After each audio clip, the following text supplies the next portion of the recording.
The Color Out of Space by H.P. Lovecraft, Part 1.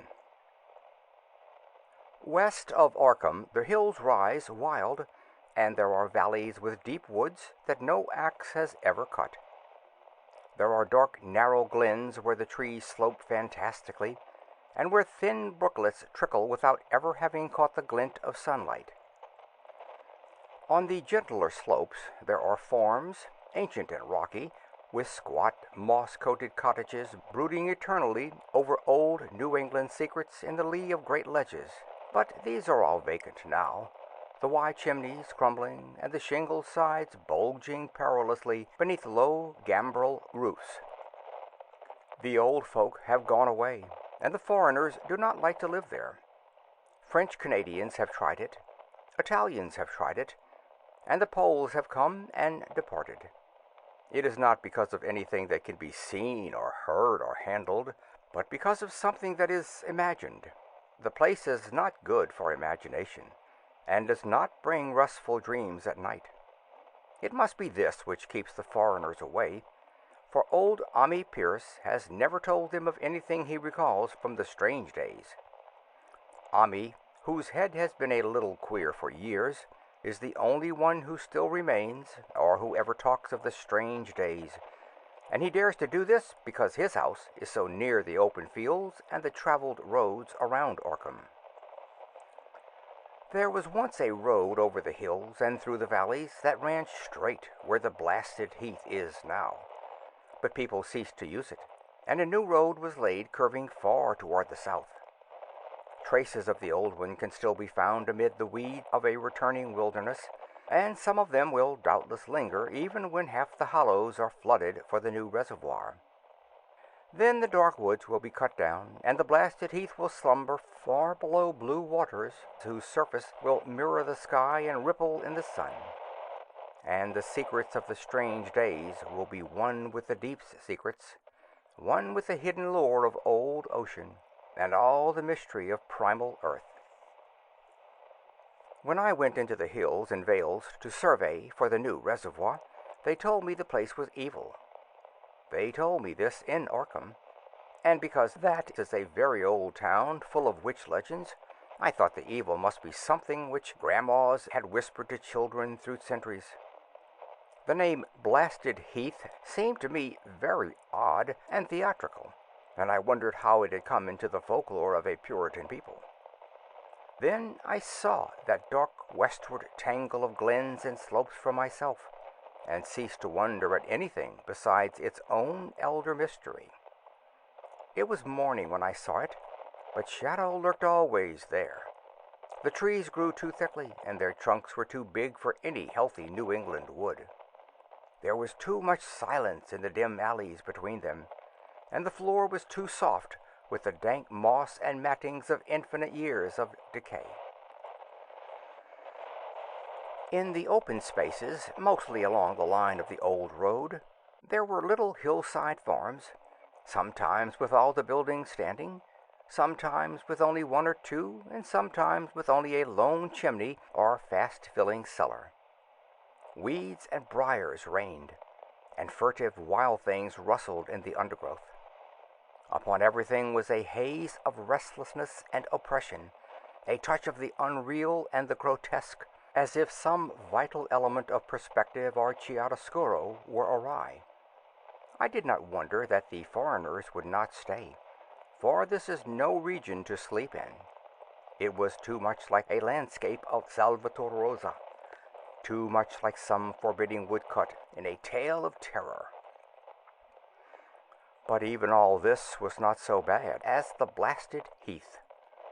I knew it the moment I came upon it at the bottom of a spacious valley, for no other name could fit such a thing, or any other thing fit such a name.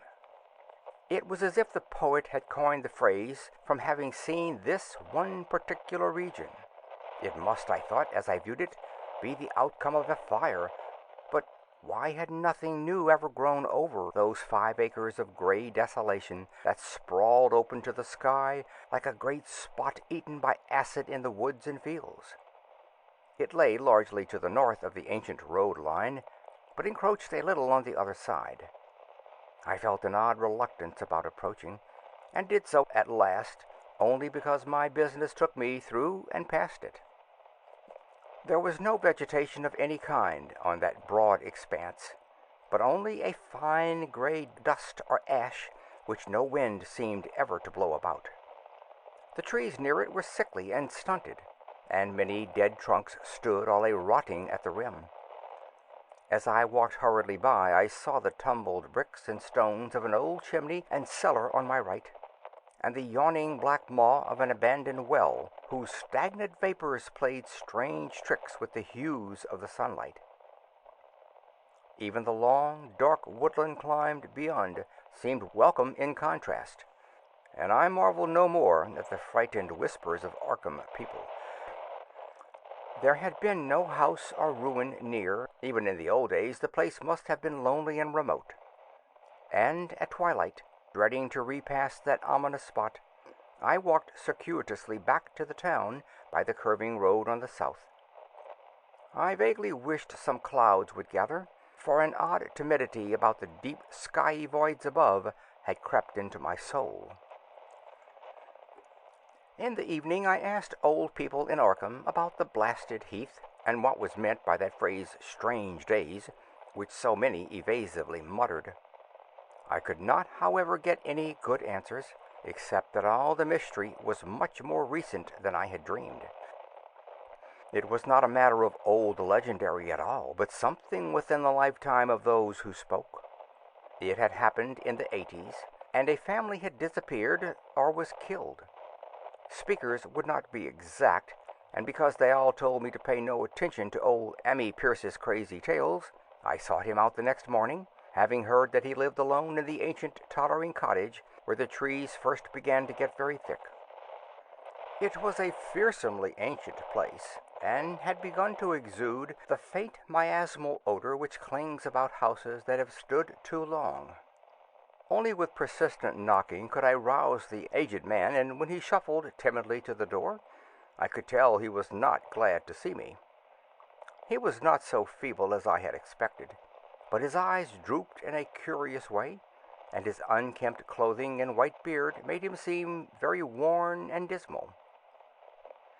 Not knowing just how he could best be launched on his tales, I feigned a matter of business, told him of my surveying, and asked vague questions about the district.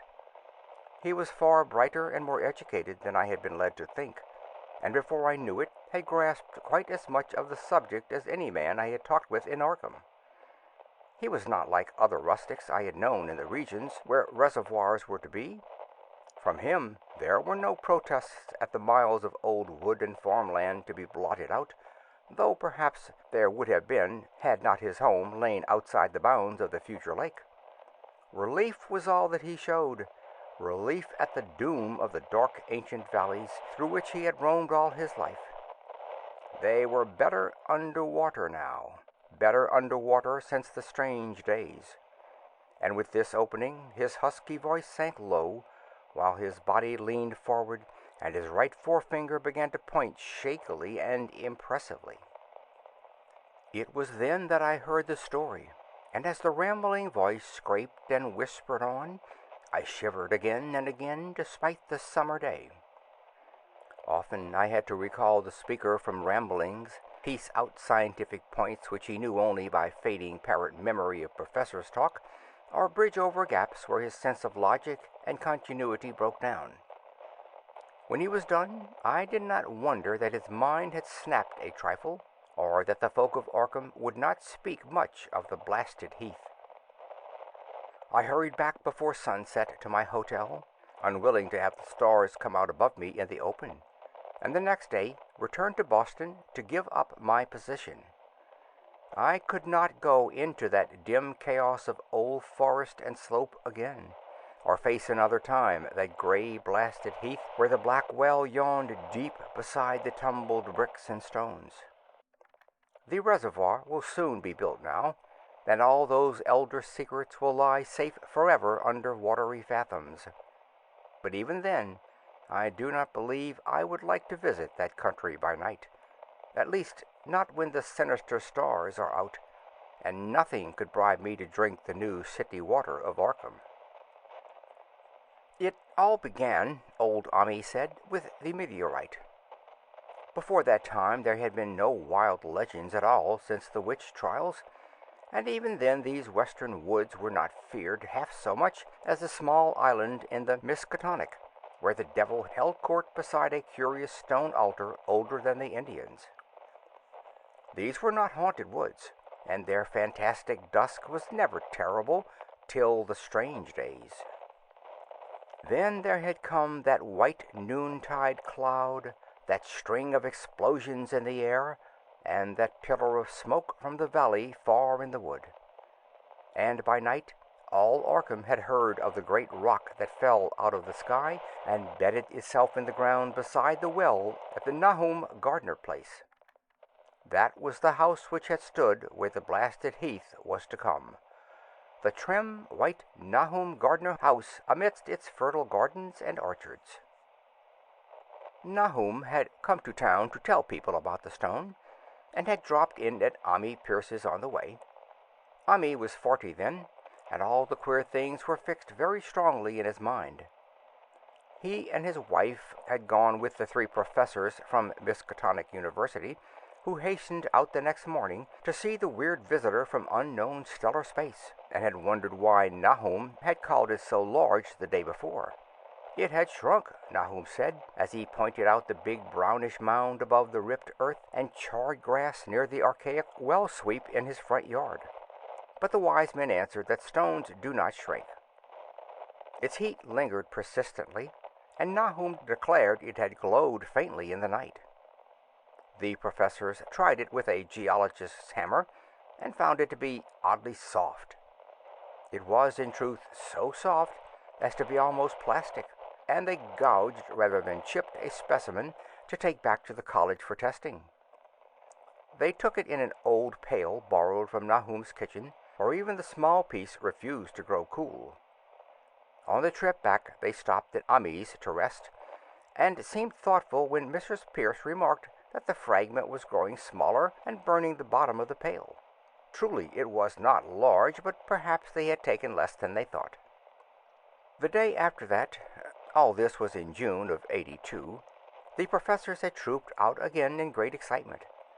As they passed Ami's, they told him what queer things the specimen had done, and how it had faded wholly away when they put it in a glass beaker. The beaker was gone, too, and the wise men talked of the strange stone's affinity for silicon. It had acted quite unbelievably in that well-ordered laboratory, doing nothing at all, and showing no occluded gases when heated on charcoal, being wholly negative in the borax bead, and soon proving itself absolutely non-volatile at any producible temperature, including that of the oxyhydrogen blowpipe. On an anvil it appeared highly malleable, and in the dark its luminosity was very marked. Stubbornly refusing to grow cool, it soon had the college in a state of real excitement. And when, upon heating before the spectroscope, it displayed shining bands unlike any known colors of the normal spectrum, there was much breathless talk of new elements, bizarre optical properties, and other things which puzzled men of science are wont to say when faced by the unknown. Hot as it was, they tested it in a crucible with all the proper reagents. Water did nothing. Hydrochloric acid was the same.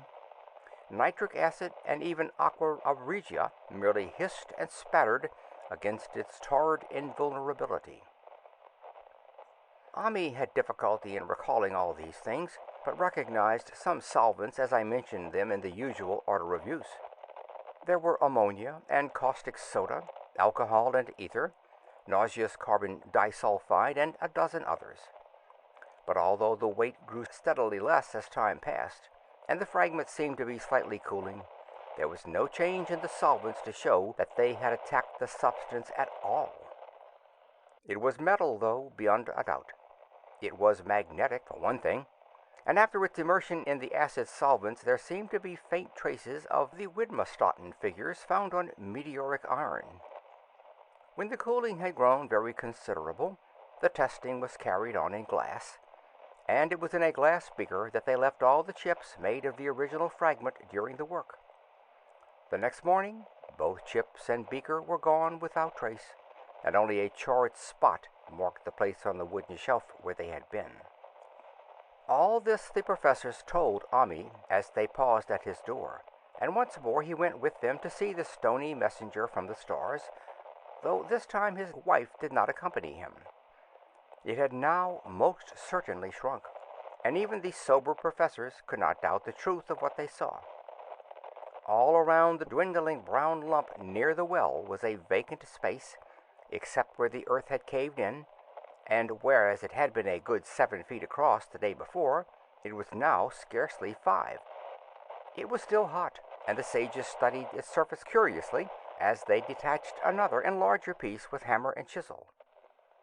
They gouged deeply this time, and as they pried away the smaller mass, they saw that the core of the thing was not quite homogeneous.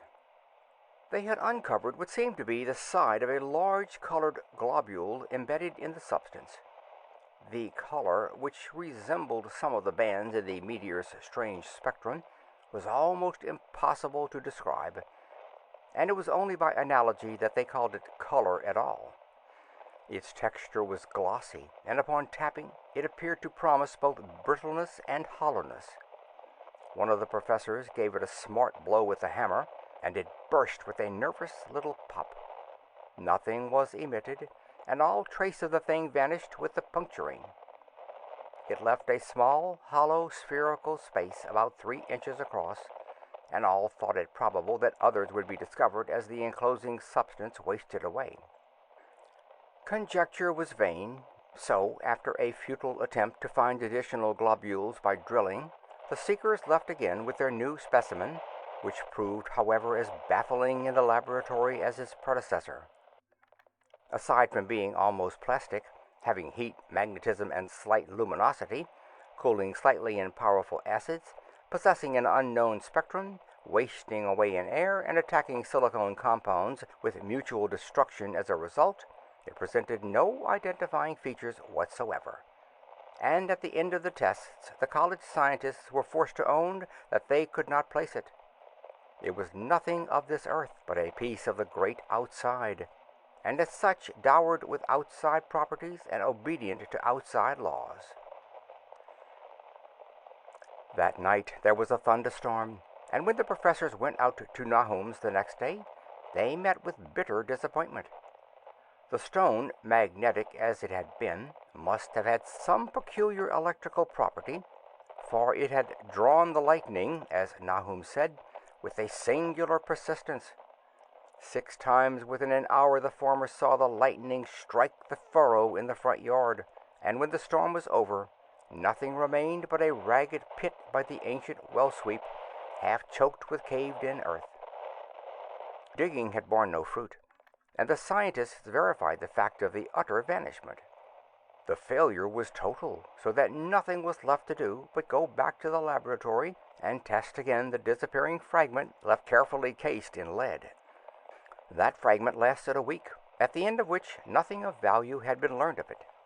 When it had gone, no residue was left behind, and in time the professors felt scarcely sure they had indeed seen with waking eyes that cryptic vestige of the fathomless gulfs outside, that lone, weird message from other universes and other realms of matter, force, and entity.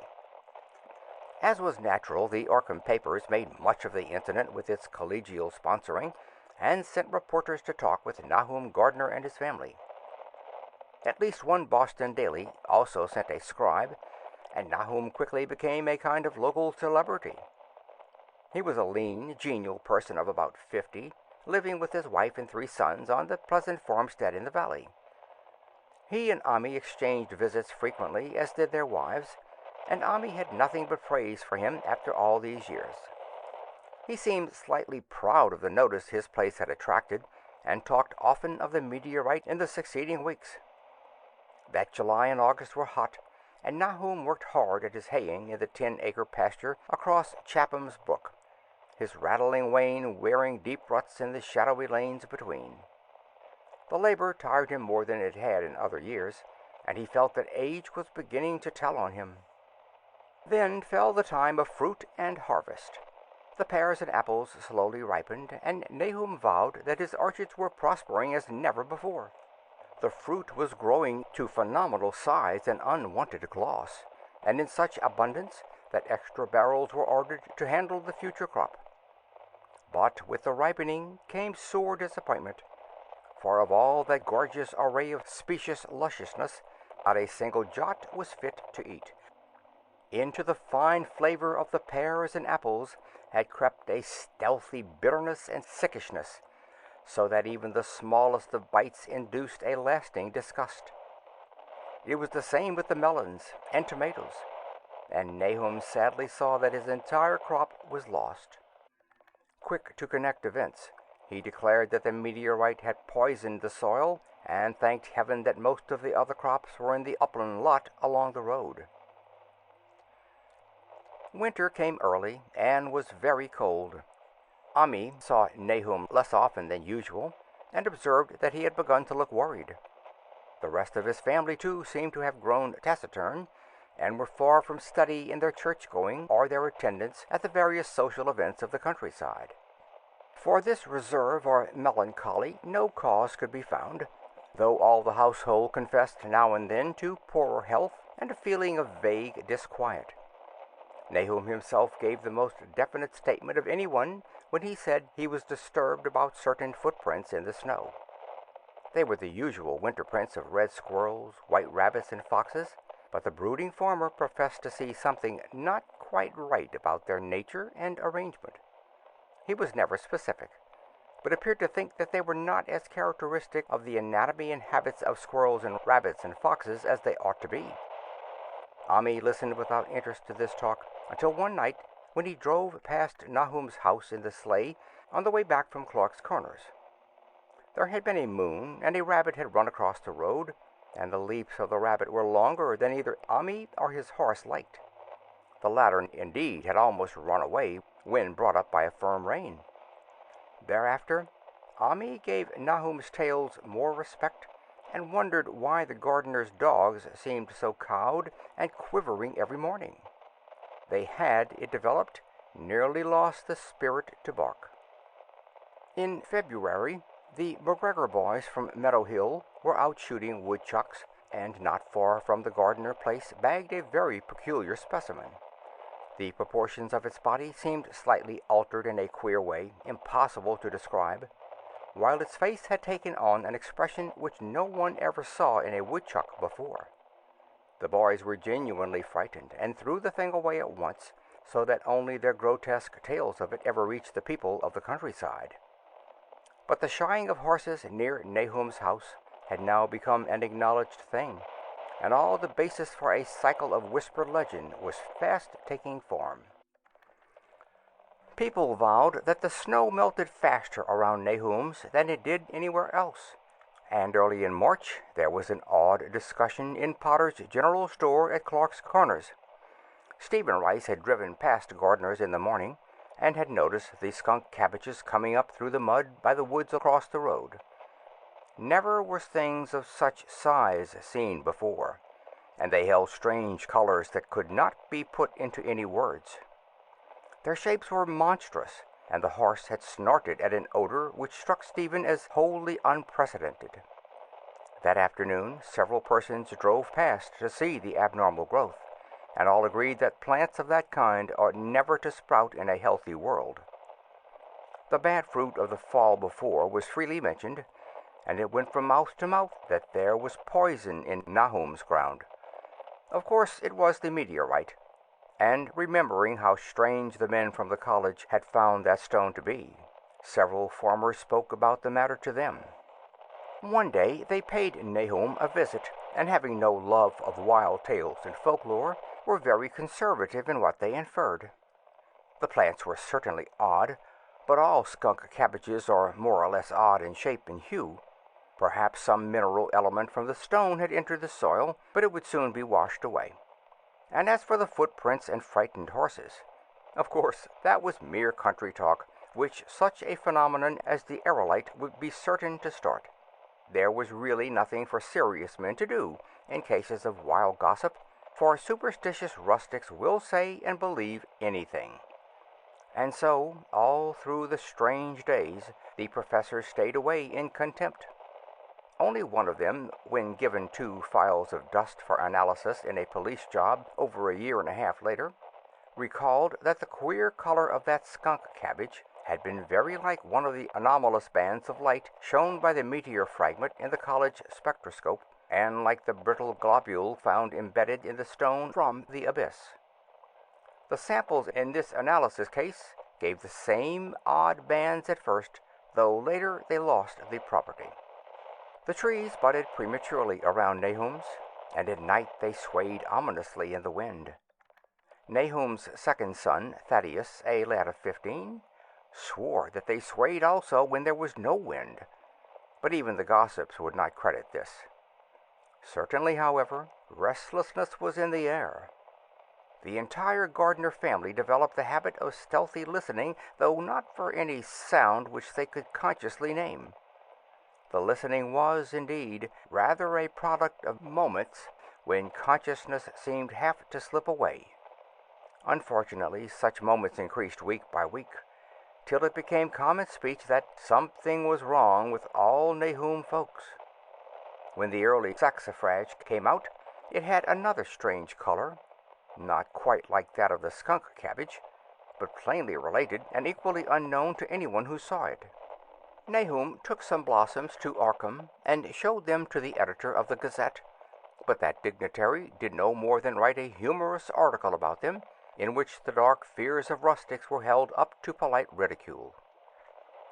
It was a mistake of Nahum's to tell a stolid city man about the way the great overgrown mourning cloak butterflies behaved in connection with the saxifrages. April brought a kind of madness to the country folk, and began that disuse of the road past Nahum's which led to its ultimate abandonment. It was next the vegetation. All the orchard trees blossomed forth in strange colors, and through the stony soil of the yard and adjacent pasturage there sprang up a bizarre growth which only a botanist could connect with the proper flora of the region. No sane, wholesome colors were anywhere to be seen, except in the green grass and leafage, but everywhere were those hectic and prismatic variants of some diseased underlying primary tone without a place among the known tints of earth. The Dutchman's breeches became a thing of sinister menace, and the bloodroots grew insolent in their chromatic perversion.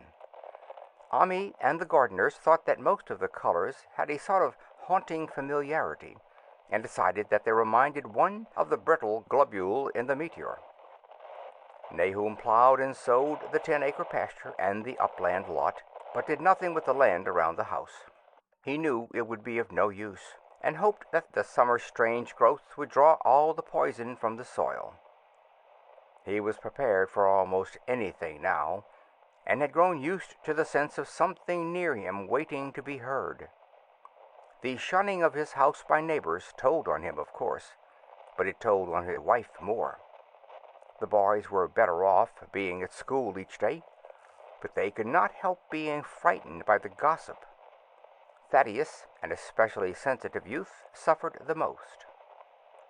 In May the insects came, and Nahum's place became a nightmare of buzzing and crawling. Most of the creatures seemed not quite usual in their aspects and motions, and their nocturnal habits contradicted all former experience. The gardeners took to watching at night, watching in all directions at random for something they could not tell what. It was then that they all owned that Thaddeus had been right about the trees. Mrs. Gardner was the next to see it from the window as she watched the swollen boughs of a maple against a moonlit sky. The boughs surely moved, and there was no wind. It must be the sap. Strangeness had come into everything growing now. Yet it was none of Nahum's family at all who made the next discovery. Familiarity had dulled them, and what they could not see was glimpsed by a timid windmill salesman from Bolton who drove by one night in ignorance of the country legends. What he told in Arkham was given a short paragraph in the Gazette, and it was there that all the farmers, Nahum included, saw it first. The night had been dark, and the buggy lamps faint. But around a farm in the valley, which everyone knew from the account must be Nahum's, the darkness had been less thick. A dim though distinct luminosity seemed to inhere in all the vegetation, grass, leaves, and blossoms alike, while at one moment a detached piece of the phosphorescence appeared to stir furtively in the yard near the barn.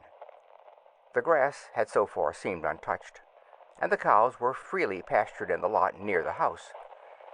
But toward the end of May the milk began to be bad. Then Nahum had the cows driven to the uplands, after which this trouble ceased. Not long after this the change in grass and leaves became apparent to the eye. All the verdure was going gray, and was developing a highly singular quality of brittleness. Ami was now the only person who ever visited the place, and his visits were becoming fewer and fewer. When school closed, the gardeners were virtually cut off from the world, and sometimes let Ami do their errands in town. They were failing curiously both physically and mentally, and no one was surprised when the news of Mrs. Gardner's madness stole around. It happened in June, about the anniversary of the meteor's fall, and the poor woman screamed about things in the air which she could not describe. In her ravings there was not a single specific noun, but only verbs and pronouns. Things moved and changed and fluttered, and ears tingled to impulses which were not wholly sounds. Something was taken away. She was being drained of something. Something was fastening itself on her that ought not to be. Someone must make it keep off. Nothing was ever still in the night. The walls and the windows shifted. Nahum did not send her to the country asylum, but let her wander about the house as long as she was harmless to herself and others. Even when her expression changed, he did nothing. But when the boys grew afraid of her, and Thaddeus nearly fainted at the way she made faces at him, he decided to keep her locked in the attic. By July, she had ceased to speak, and crawled on all fours, and before that month was over, Nahum got the mad notion that she was slightly luminous in the dark, as he now clearly saw was the case with the nearby vegetation. It was a little before this that the horses had stampeded. Something had aroused them in the night, and the neighing and kicking in their stalls had been terrible. There seemed virtually nothing to do to calm them, and when Nahum opened the stable door, they all bolted out like frightened woodland deer. It took a week to track all four, and when found, they were seen to be quite useless and unmanageable. Something had snapped in their brains, and each one had to be shot for its own good. Nahum borrowed a horse from Ami for his haying, but found it would not approach the barn. It shied, balked, and whinnied, and in the end he could do nothing but drive it into the yard while the men used their own strength to get the heavy wagon near enough the hayloft for convenient pitching. And all the while, the vegetation was turning gray and brittle. Even the flowers whose hues had been so strange were graying now, and the fruit was coming out gray and dwarfed and tasteless. The asters and goldenrod bloomed gray and distorted, and the roses and zinnias and hollyhocks in the front yard were such blasphemous-looking things that Nahum's oldest boy, Zenos, cut them down.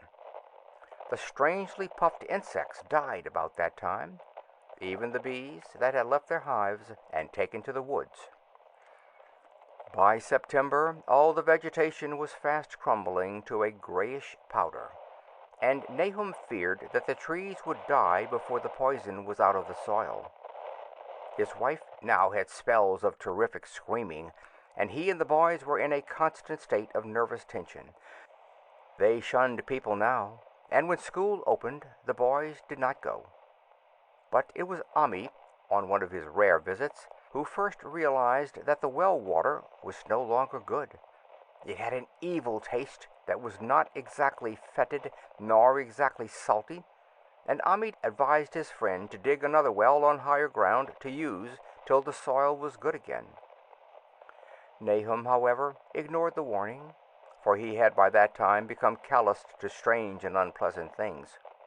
He and the boys continued to use the tainted supply, drinking it as listlessly and mechanically as they ate the meager and ill-cooked meals, and did their thankless and monotonous chores through the aimless days. There was something of stolid resignation about them all, as if they walked half in another world between lines of nameless guards to a certain and familiar doom. Thaddeus went mad in September after a visit to the well. He had gone with a pail and had come back empty-handed, shrieking and waving his arms, and sometimes lapsing into an inane titter or a whisper about the moving colors down there. 2 in one family was pretty bad, but Nahum was very brave about it. He let the boy run about for a week until he began stumbling and hurting himself, and then he shut him in an attic room across the hall from his mother's. The way they screamed at each other from behind their locked doors was very terrible, especially to little Merwin, who fancied they talked in some terrible language that was not of earth. Merwin was getting frightfully imaginative, and his restlessness was worse after the shutting away of the brother who had been his greatest playmate. Almost at the same time, the mortality among the livestock commenced. Poultry turned grayish and died very quickly, their meat being found dry and noisome upon cutting. Hogs grew inordinately fat, then suddenly began to undergo loathsome changes which no one could explain. Their meat was of course useless, and Nahum was at his wits' end.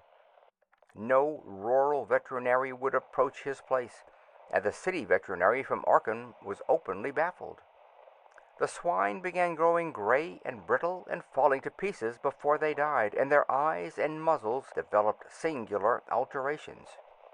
It was very inexplicable, for they had never been fed from the tainted vegetation. Then something struck the cows.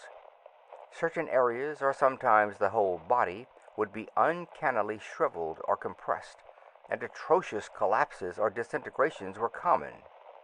In the last stages, and death was always the result, there would be a graying and turning brittle like that which beset the hogs. There could be no question of poison, for all the cases occurred in a locked and undisturbed barn. No bites of prowling things could have brought the virus, for what live beast of earth can pass through solid obstacles? It must be only natural disease, yet what disease could wreak such results was beyond any mind's guessing. When the harvest came, there was not an animal surviving on the place, for the stock and poultry were dead, and the dogs had run away. These dogs, 3 in number, had all vanished one night, and were never heard of again. The 5 cats had left some time before, but their going was scarcely noticed, since there now seemed to be no mice, and only Mrs. Gardner had made pets of the graceful felines. On the 19th of October, Nahum staggered into Ami's house with hideous news. The death had come to poor Thaddeus in his attic room, and it had come in a way which could not be told. Nahum had dug a grave in the railed family plot behind the farm, and had put therein what he found. There could have been nothing from outside, for the small barred window and locked door were intact, but it was much as it had been in the barn. Ami and his wife consoled the stricken man as best they could, but shuddered as they did so. Stark terror seemed to cling round the Gardners and all they touched, and the very presence of one in the house was a breath from regions unnamed and unnameable. Ami accompanied Nahum home with the greatest reluctance, and did what he might to calm the hysterical sobbing of little Merwin.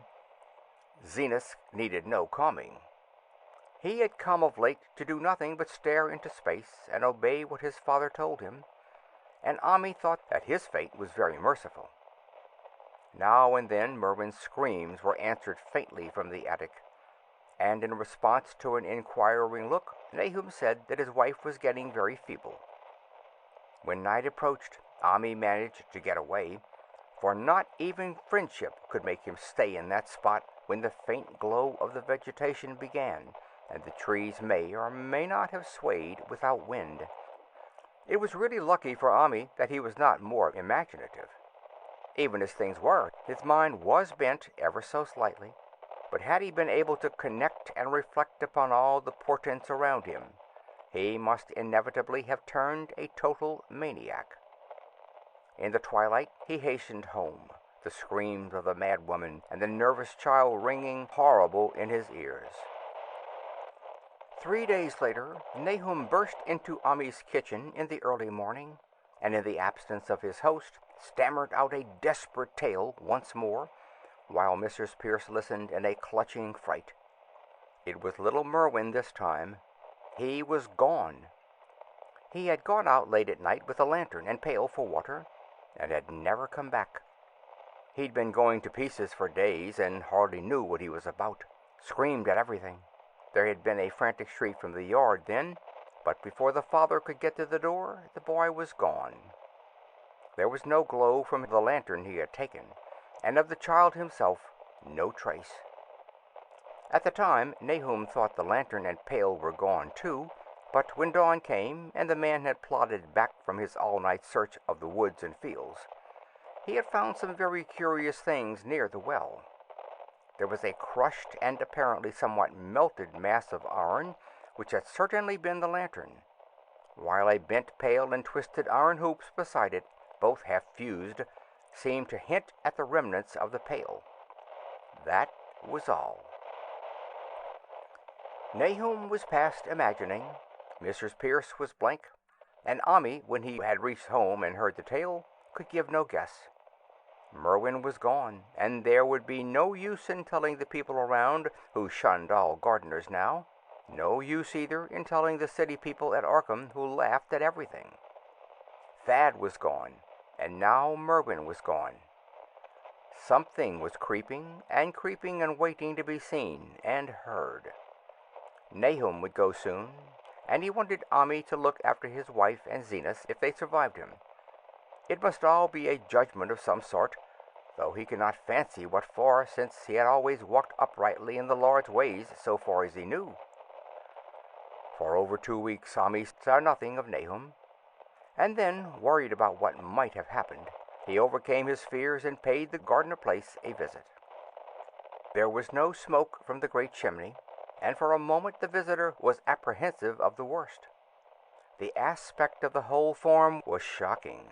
Grayish, withered grass and leaves on the ground, vines falling in brittle wreckage from archaic walls and gables, and great bare trees clawing up at the gray November sky with studied malevolence which Omni could not but feel had come from some subtle change in the tilt of the branches.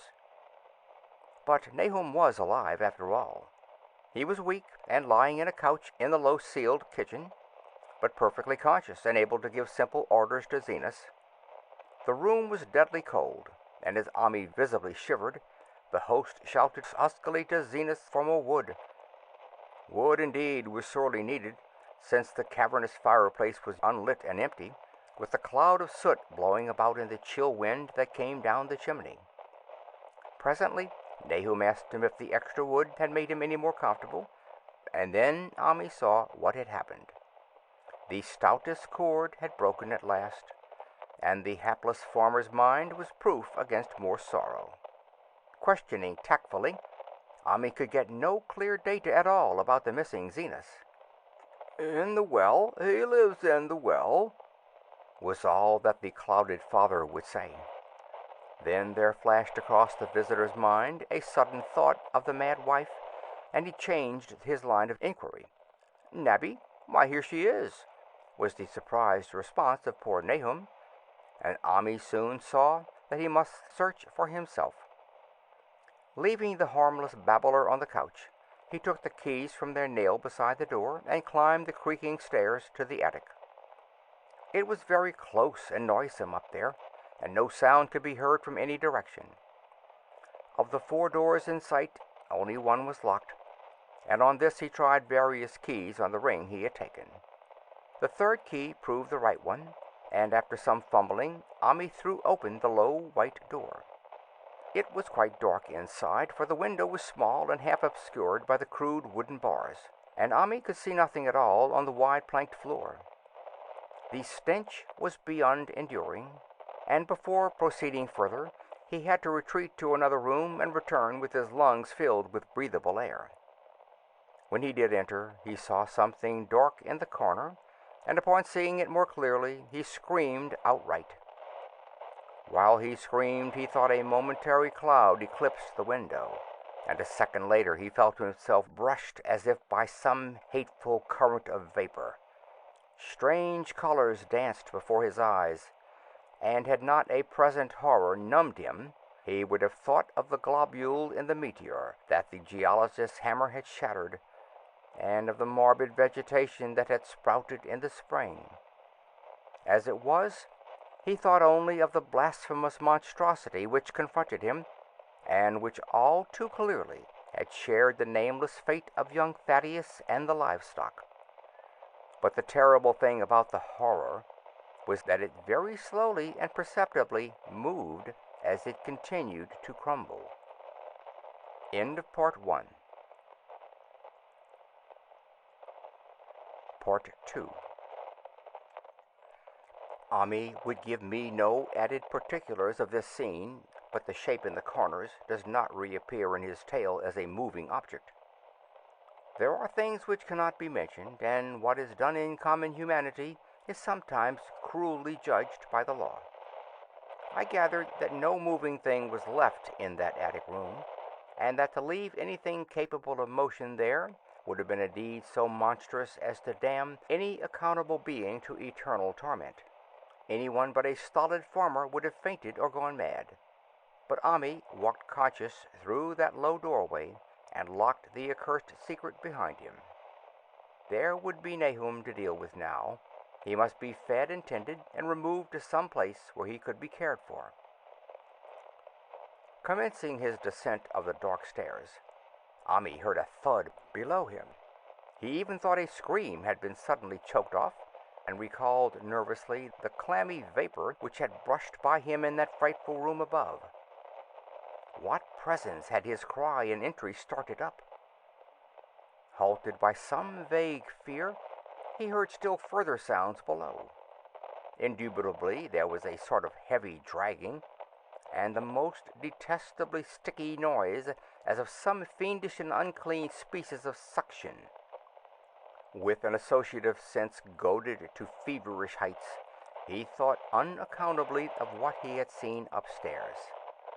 Good God! What eldritch dream world was this into which he had blundered? He dared move neither backward nor forward, but stood there trembling at the black curve of the boxed-in staircase. Every trifle of the scene burned itself into his brain. The sounds, the sense of dread expectancy, the darkness, the steepness of the narrow stairs, and, merciful heaven, the faint but unmistakable luminosity of all the woodwork in sight, steps, sides, exposed laths and beams alike. Then there burst forth a frantic whinny from Ami's horse outside, followed at once by a clatter which told of a frenzied runaway. In another moment, horse and buggy had gone beyond earshot, leaving the frightened man on the dark stairs to guess what had sent them. But that was not all. There had been another sound out there, a sort of liquid splash. Water. It must have been the well. He had left Hero untied near it, and the buggy wheel must have brushed by the coping and knocked in a stone.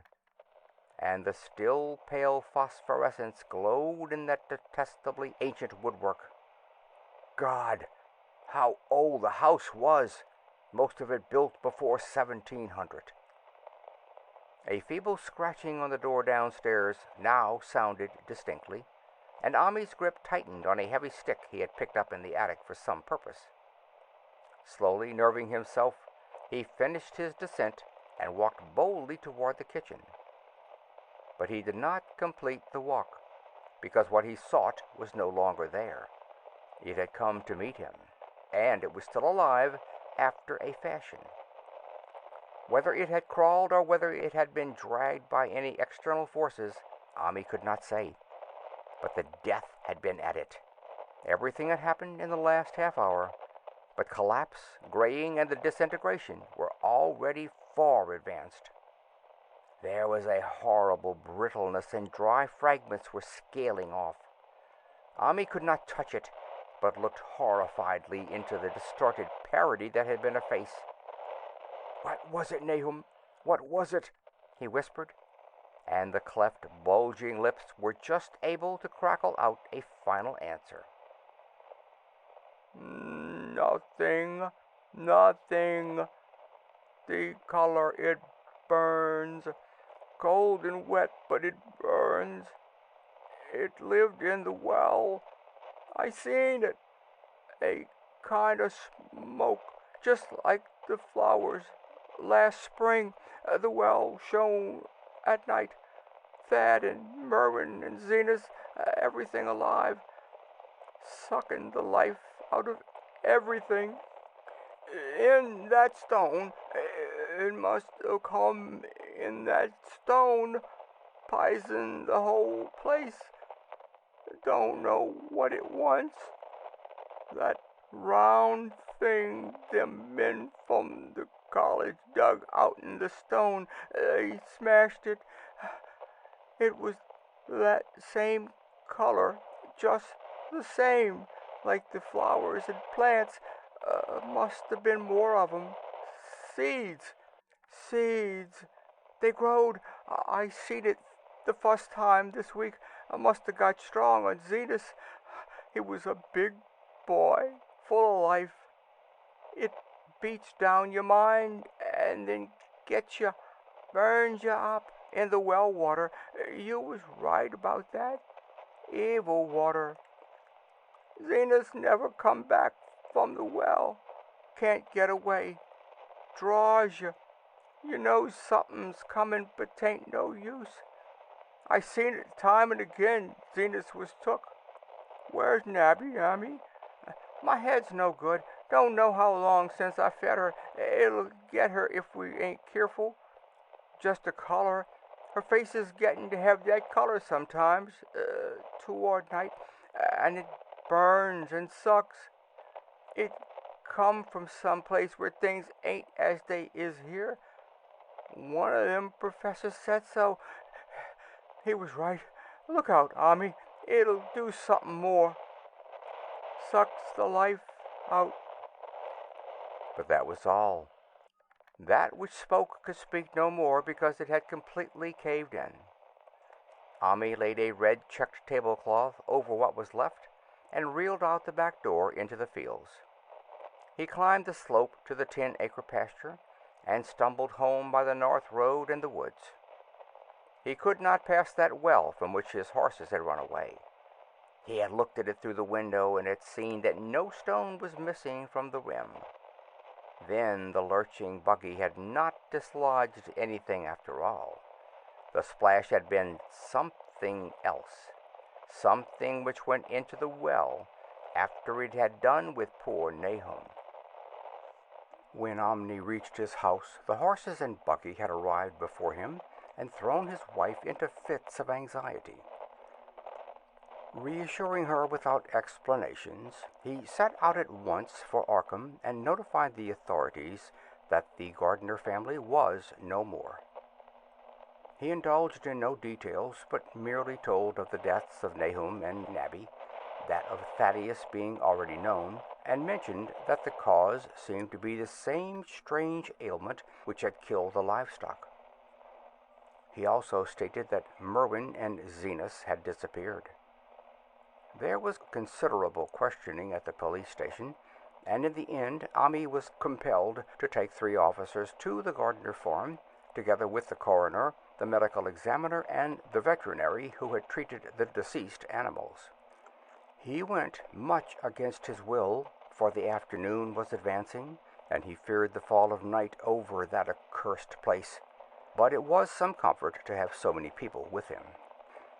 The 6 men drove out in a Democrat wagon, following Ami's buggy, and arrived at the pest-ridden farmhouse about 4 o'clock. Used as the officers were to gruesome experiences, not one remained unmoved at what was found in the attic and under the red-checked tablecloth on the floor below. The whole aspect of the form, with its gray desolation, was terrible enough. But those two crumbling objects were beyond all bounds. No one could long look at them, and even the medical examiner admitted that there was very little to examine. Specimens could be analyzed, of course, so he busied himself in obtaining them, and here it develops that a very puzzling aftermath occurred at the college laboratory, where the two phials of dust were finally taken. Under the spectroscope, both samples gave off an unknown spectrum, in which many of the baffling bands were precisely like those which the strange meteor had yielded in the previous year. The property of emitting this spectrum vanished in a month, and the dust thereafter consisted mainly of alkaline phosphates and carbonates. Ami would not have told the men about the well if he had thought they meant to do anything then and there. It was getting towards sunset, and he was anxious to be away. But he could not help glancing nervously at the stony curb by the great sweep, and when a detective questioned him, he admitted that Nahum had feared something down there, so much so that he had never even thought of searching it for Merwin or Zenas. After that, nothing would do but that they empty and explore the well immediately. So Ami had to wait, trembling, while pail after pail of rank water was hauled up and splashed on the soaking ground outside. The men sniffed in disgust at the fluid, and toward the last held their noses against the fetor they were uncovering. It was not so long a job as they had feared it would be, since the water was phenomenally low. There is no need to speak too exactly of what they found. Merwin and Zenas were both there, in part, though the vestiges were mainly skeletal.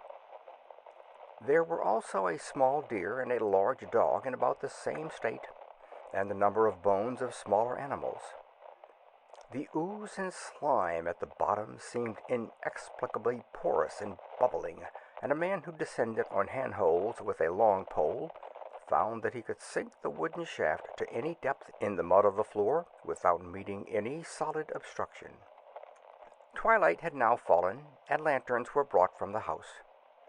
Then, when it was seen that nothing further could be gained from the well, everyone went indoors and conferred in the ancient sitting-room, where the intermittent light of a spectral half-moon played wanly on the gray desolation outside.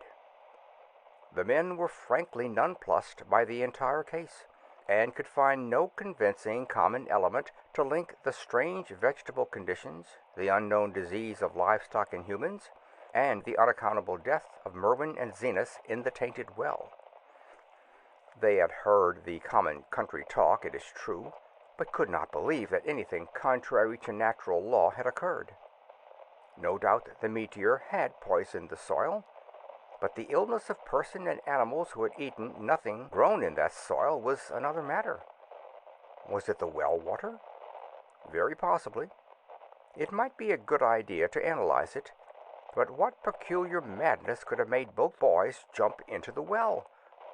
Their deeds were so similar, and the fragments showed that they had both suffered from the gray, brittle death. Why was everything so gray and brittle? It was the coroner, seated near a window overlooking the yard, who first noticed the glow about the well. Night had fully set in, and all the abhorrent grounds seemed faintly luminous with more than the fitful moonbeams. But this new glow was something definite and distinct, and appeared to shoot up from the black pit like a softened ray from a searchlight, giving dull reflections in the little ground pools where the water had been emptied. It was a very queer color, and as all the men clustered around the window, Ami gave a violent start. For this strange beam of ghastly miasma was to him of no unfamiliar hue. He had seen that color before, and feared to think what it might mean. He had seen it in the nasty brittle globule in that aerolite 2 summers ago, and had seen it in the crazy vegetation of the springtime, and had thought he had seen it for an instant that very morning against the small barred window of that terrible attic room where nameless things had happened. It had flashed there a second, and a clammy and hateful current of vapor had brushed past him, and then poor Nahum had been taken by something of that color. He had said so at the last, said it was like the globule and the plants. After that had come the runaway in the yard and the splash in the well, and now that well was belching forth to the night a pale, insidious beam of the same demoniac tint. It does credit to the alertness of Ami's mind that he puzzled even at that tense moment over a point which was essentially scientific. He could not but wonder at his gleaning of the same impression from a vapor glimpsed in the daytime against a window opening in the morning sky, and from a nocturnal exhalation seen as a phosphorescent mist against the black and blasted landscape. It wasn't right. It was against nature. And he thought of those terrible last words of his stricken friend. It came from some place where things ain't as they is here. One of them professors said so. All three horses outside, tied to a pair of shriveled saplings by the road, were now neighing and pawing frantically. The wagon driver started for the door to do something, but Ami laid a shaky hand on his shoulder. "Don't go out there," he whispered. "There's more to this nor what we know. Nahum said something lived in the well that sucks your life out. He said it must be something that growed from a round ball like one we all seen in the meteor stone that fell a year ago June.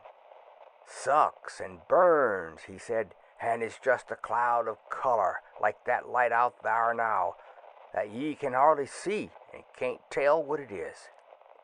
Nahum thought it feeds on everything living and gets stronger all the time. He said he seen it this last week. It must be something from far off in the sky, like the men from the college last year says the meteor stone was. The way it's made and the way it works ain't like no way of God's world. It's come at from beyond." So the men paused indecisively as the light from the well grew stronger, and the hitched horses pawed and whinnied in increasing frenzy. It was truly an awful moment, with terror in that ancient and accursed house itself. 4 monstrous sets of fragments, 2 from the house and 2 from the well, in the woodshed behind, and that shaft of unknown and unholy iridescence from the slimy depths in front. Ami had restrained the driver on impulse, forgetting how uninjured he himself was after the clammy brushing of that colored vapor in the attic room. But perhaps it is just as well that he acted as he did. No one will ever know what was abroad that night, and though the blasphemy from beyond had not so far hurt any human of unweakened mind, there is no telling what it might not have done at that last moment, and with its seemingly increased strength, and the special signs of purpose it was soon to display beneath the half-clouded, moonlit sky. All at once, one of the detectives at the window gave a short, sharp gasp. The others looked at him, and then quickly followed his own gaze upward to the point at which its idle straying had been suddenly arrested. There was no need for words. What had been disputed in country gossip was disputable no longer, and it is because of the thing which every man of that party agreed in whispering later on, that strange days are never talked about in Arkham. It is necessary to premise that there was no wind at that hour of the evening. One did arise not long afterward, but there was absolutely none then. Even the dry tips of the lingering hedge mustard, gray and blighted, and the fringe on the roof of the standing Democrat wagon were unstirred. And yet, amid that tense, godless calm, the high, bare boughs of all the trees in the yard were moving. They were twitching morbidly and spasmodically, clawing in convulsive and epileptic madness at the moonlit clouds, scratching impotently in the noxious air as if jerked by some allied and bloodless line of linkage with subterranean horrors writhing and struggling below the black roots. Not a man breathed for several seconds. Then a cloud of darker depth passed over the moon, and the silhouette of clutching branches faded out momentarily. At this there was a general cry, muffled with awe, but husky and almost identical from every throat.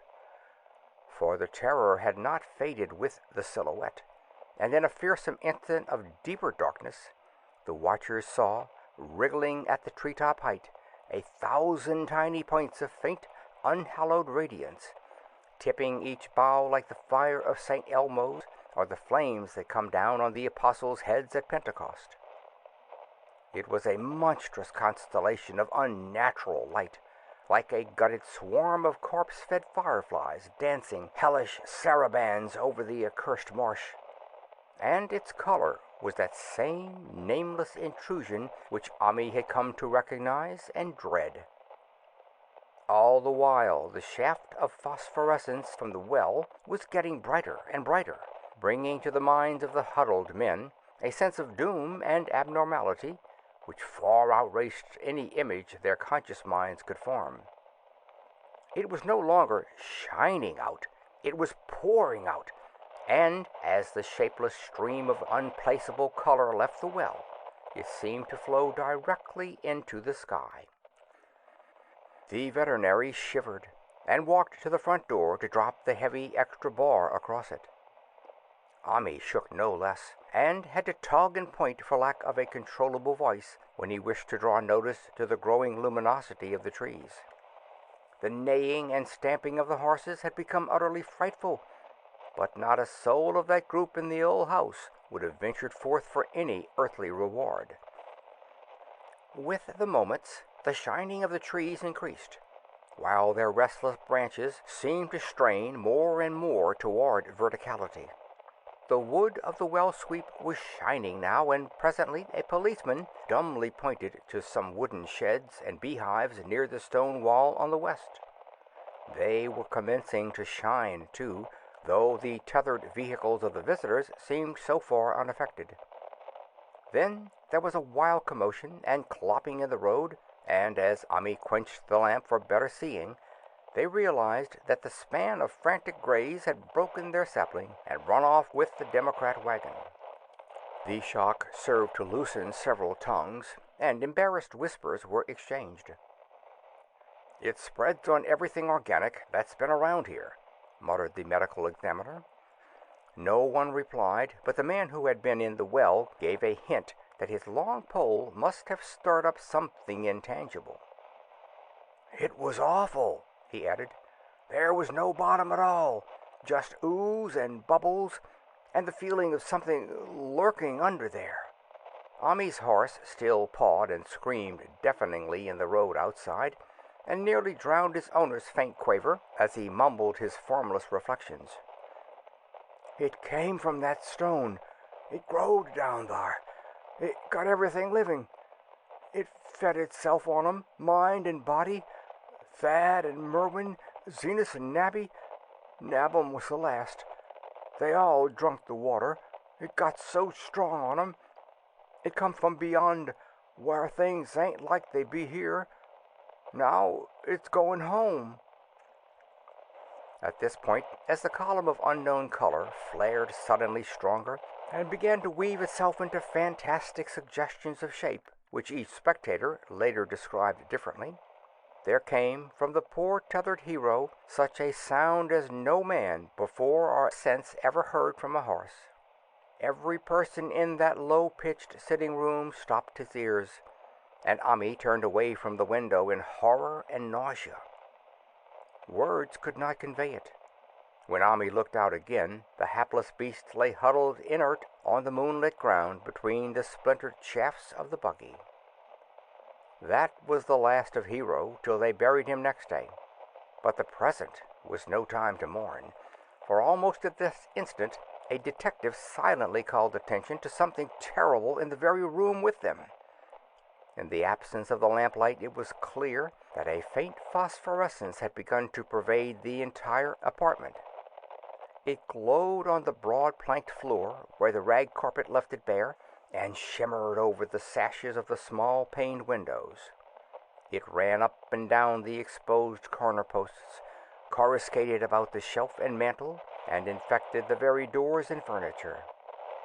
Every minute saw it strengthen, and at last it was very plain that healthy living things must leave that house. Ami showed them the back door and the path up through the fields to the 10-acre pasture. They walked and stumbled as in a dream, and dare not look back till they were far away on the high ground. They were glad of the path, for they could not have gone the front way by that well. It was bad enough passing the glowing barn and sheds, and those shining orchard trees with their gnarled, fiendish contours, but thank heavens the branches did their worst twisting high up.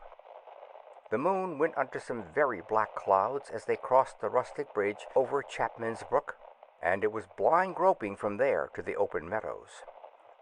When they looked back toward the valley and the distant Gardner place at the bottom, they saw a fearsome sight. All the form was shining with the hideous, unknown blend of color. Trees, building, and even grass and herbage, as had not been wholly changed to lethal gray brittleness. The boughs were all straining skyward, tipped with tongues of foul flame, and lambent tricklings of the same monstrous fire were creeping about the ridge-poles of the house, barn, and sheds. It was a scene from a vision of Fuseli, and over all the rest reigned that riot of luminous amorphousness, that alien and undimensioned rainbow of cryptic poison from the well, seething, feeling, lapping, reaching, scintillating, straining, and malignly bubbling in its cosmic and unrecognizable chromaticism. Then, without warning, the hideous thing shot vertically up toward the sky like a rocket or meteor, leaving behind no trail, and disappearing through a round and curiously regular hole in the clouds before any man could gasp or cry out. No watcher can ever forget that sight, and Ami stared blankly at the stars of Cygnus, Deneb twinkling above the others, where the unknown color had melted into the Milky Way. But his gaze was the next moment called swiftly to earth by the crackling in the valley. It was just that. Only a wooden ripping and crackling, and not an explosion, as so many others of the party vowed.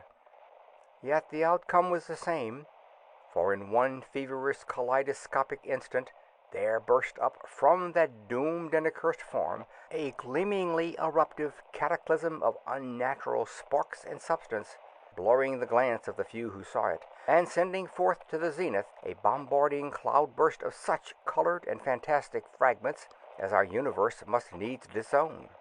Through quickly reclosing vapors they followed the great morbidity that had vanished, and in another second they had vanished too. Behind and below was only a darkness to which the men dared not return, and all about was a mounting wind which seemed to sweep down in black foray gusts from interstellar space.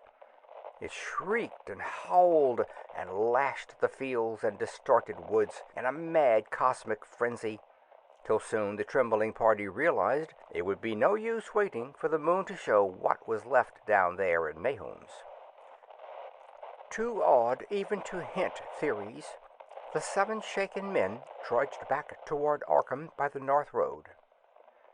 Ami was worse than his fellows, and begged them to see him inside his own kitchen, instead of keeping straight on to the town.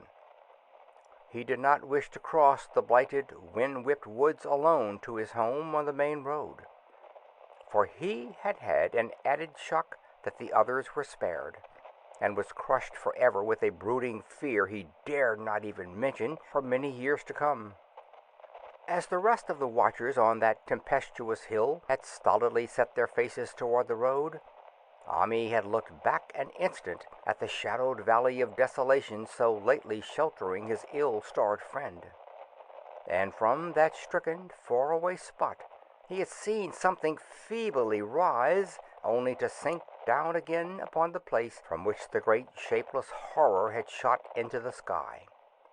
It was just a color, but not any color of our earth or heavens, and because Ami recognized that color, and knew that this last faint remnant must still lurk down there in the well, He has never been quite right since.